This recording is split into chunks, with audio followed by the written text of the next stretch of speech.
Hello everyone, and welcome back to a Gran Turismo time trial where we're in this classic legend, the BMW M3. Nice to see we're using another road car that we haven't used too often.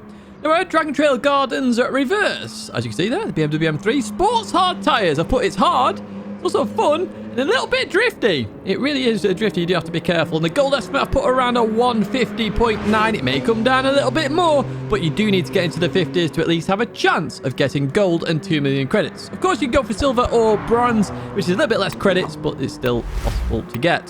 Do get a like and do subscribe to the channel if you do enjoy this video. Let's jump into this one and jump into one of my favorite tracks in terms of driving.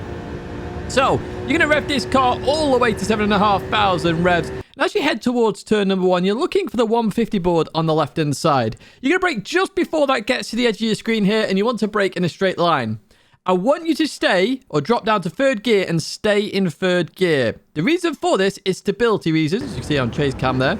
So as I come down here, you notice that I'm staying on the brakes. I start to release the brakes so the car starts to rotate. I stay in third gear for stability. I come over towards the right-hand side. Be careful next to it. It will start getting into the power band and want to oversteer. If you do suffer with that, just lift off a little bit and then continue on again when you have recovered the slide. We come down here and on the right-hand side, we have the Michelin signs there. So the first one, the blue one on the right-hand side, that is your brake marker for the quadruple apex corner, okay? So just before I get to this, I'm going to go hard on the brakes. And I'm going to aim towards the first apex. Now with this one, you're going to slow the speed down as you go into it. So initially there, 100 mile an hour, and then drop to third gear. And notice that I'm just trying to let the car roll a little bit, slow the car down a little bit more, get it round the corners, and then start to balance the throttle. And that is the key to that corner. It's all about maintaining balance. So it's not 100% braking or 100% throttle. 50% or one or the other is absolutely fine. But make that your limit, and you should make it around the corner fine. So at the top here, we've got the gantry. This is your brake marker for this right-hander. The car is going to get very squirrely into this corner. So you are going to have to be very careful. With the weight transfer, you're on the bumps as well, trying to widen the corner up. Notice I didn't go to 100% braking once, and the reason for that is stability. So we go over towards the right, then towards the left, just lifting off a little bit here, trying to get the car rotated, then full on the power. As we go into this right-hander, then we just lift off the power a little bit. We've gone up to fourth gear. We want to get this car straight as quick as possible to make sure it's stable. Now, you got 2 brake markers you can use here. You can use a 100 board. That is what I was using here, just as a bit of a distance, judge there, braking before I get to it. Alternatively, you can brake just before you get to the row of trees there, the 3 last trees on the right-hand side. That is also a good brake marker. You're going to drop to second gear here as you go into the corner. Keep a nice tight line here. Get on the throttle early, but be progressive with it. So notice there, I went to 50%, stayed at that for around the second, then went to 100. So the rear tyres were then loaded. They weren't going to spin up, and I can accelerate out the corner absolutely fine. So we continue towards the chicane then. This is a dangerous chicane, but not too bad in a road car. So we've got the start the curb here on the left-hand side, just before the 100 board. That is your brake marker for this corner. Now, you're going to want to release the brakes quite early here before you even get to the corner. That allows the car to just, go over the sausage a little bit. So watch what I do here then, right? Okay, so we drop to third gear. We start to release the brakes. It'll let the car go over the first sausage. Then we go on the brakes again to get it in towards the left. We're trying to open up this right-hander. I lift off a little bit here. I balance the car, and then we continue out. The critical part of this corner is the final part there. So you open the corner and then accelerate out the corner, and then you get to this point here for the final corner. There's a tree there on the right. It's the last tree on the right. That is your turn-in marker. Now, some people will want to brake. I like to just lift for this corner and let the car do its own thing, okay? So that's what I'm going to do in this situation. So I'm going to lift now as I turn in, letting the car roll. And I'm looking for the orange painted barrier right there. As it gets towards the center of my screen is when I'm going to start to accelerate. Because I was going for a really fast time here, I'm doing it a little bit early. I'm taking my chances a little bit here. You may suffer a little bit of power oversteer, but as long as you're in fourth gear, you shouldn't get too much. And then we continue on through the corner, and we're going to head towards the line.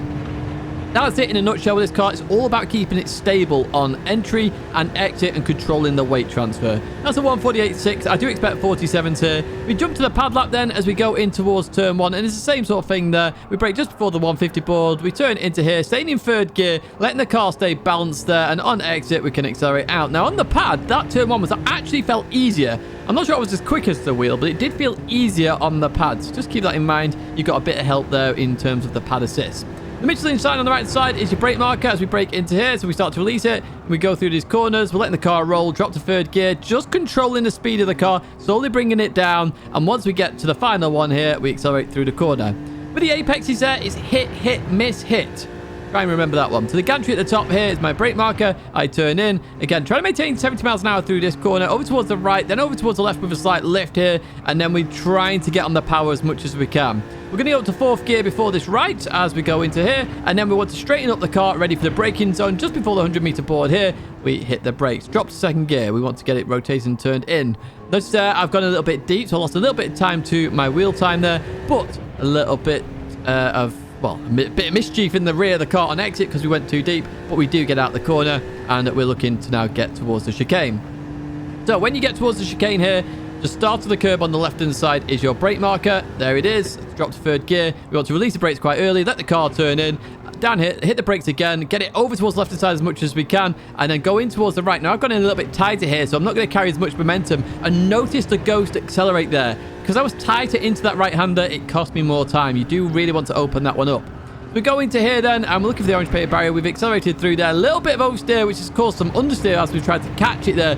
We do lose a bit of time on exit here. This is a 149.5. You can chase this ghost as well as we get to there. Now, we are going to go to chase cam now for the final one as we go into the braking zone. ABS is on weak for those wondering. So, in the first part here, letting the car roll, trying to get on the power, balancing the throttle there. Notice that I'm trying to get on it early, and finally, we go 100% on the exit.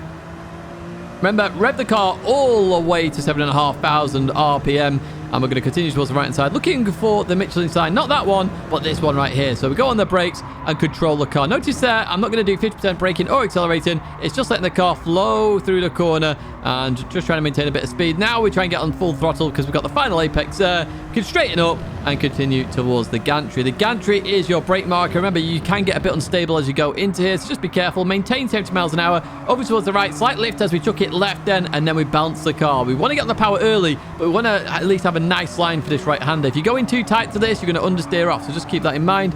4th gear, just before the 100, we're going to hit the brakes. Drop to 2nd gear. Get it turned in. Keep it nice and tight for this one. Early on the throttle, and then accelerate out. There we go. Happy days indeed. The car remained stable because we didn't go in too deep. Brake early for the hairpin. That's one of the big ones I would say here where you can gain a lot of time. Brake early, just control the car, and you'll get out of it absolutely fine. Right, we head towards the chicane. Restart the curb on the left-hand side is your brake marker. That's what we're going to do here. Drop to 3rd gear. We're going to release the brakes here, let the car rotate in. We're going to hit the brakes there again, over towards the left-hand side. Notice how much left we go here. That gives us a nice run on the right-hander as we continue on out of here, heading towards the final corner. Not the big tree then, the small tree on the right side, we turn in. We're going to lift then, let the car turn in. Turn in, turn in, turn in. Up the orange painted barrier, start accelerating, and continue on through. That's a lap at Dragon Trail Gardens in reverse in this BMW M3. A really fun combo. It can be difficult, don't get me wrong, it can be difficult, but it is a fun combo. And if you spend even an hour on this, it's probably well worth your time in terms of getting those credits. That's going to be it for this one, though. Do remember to keep the car stable. Have some fun with this one. Do give it a try because it will improve your driving as well, just with the car control. But I'm going to say goodbye. If you have enjoyed this, as always, do give it a like and do subscribe to the channel. Stay in touch with all the latest content. Last week's time trial guide is right there for you as well. And do check out those partners on the screen and down below in the description. There are links there for you to help support the channel, as well as these partners I do actually trust. Thank you so much for watching, and I hope to see you in another video live stream again very soon.